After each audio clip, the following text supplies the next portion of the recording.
Hello mga karosas, nandito tayo ngayon sa kusina, magluto tayo ng pagkain ko kasi nagugutom ako ng Pinoy food, yung ginisang papaya. Simpleng ginisang papaya, tsaka may isda na pinirito. Lagay na natin ang onion.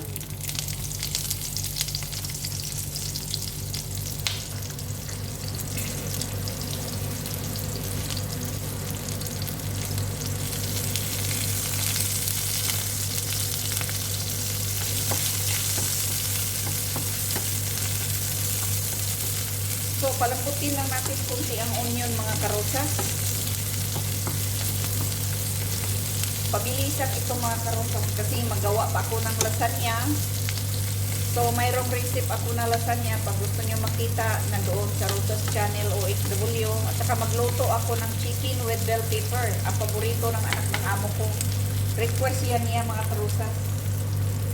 Super sarap. Ayan, medyo malambot na yung onion.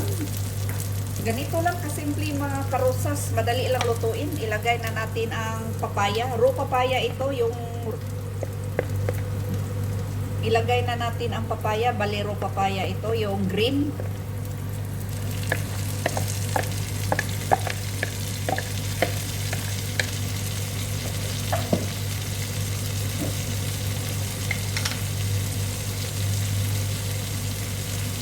Tapos maglagay lang tayo ng kunting asin.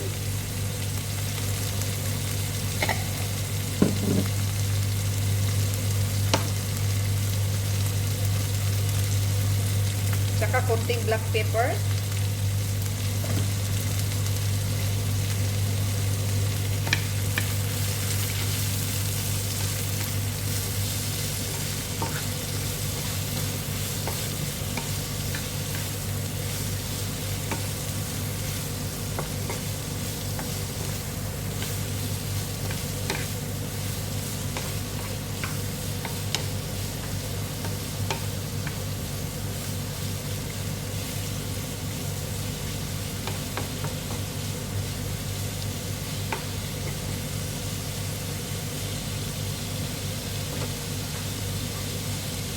Cooking time sa papaya mga karosas, 2 minutes lang kasi pagpasobrahan natin ng luto, sobrang lambot. Mas masarap yung medyo malutong kaysa overcook. Takpan lang natin sandali. Ano ba ito? Maliit yung takip ko.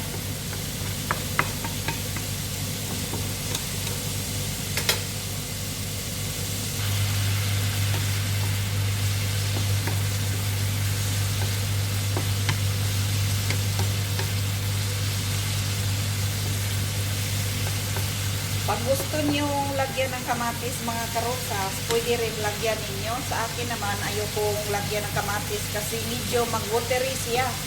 So, mas gusto ko yung ginisa talaga yung medyo dry.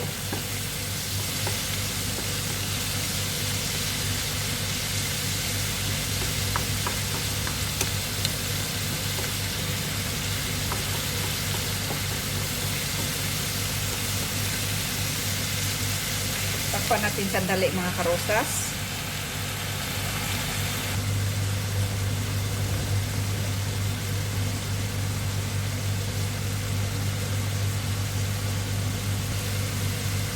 Ayan, luto na mga karosas. Madali lang siya lutuin mga karosas. Hindi natin pwede overcook kasi mawalang lasa sa papaya.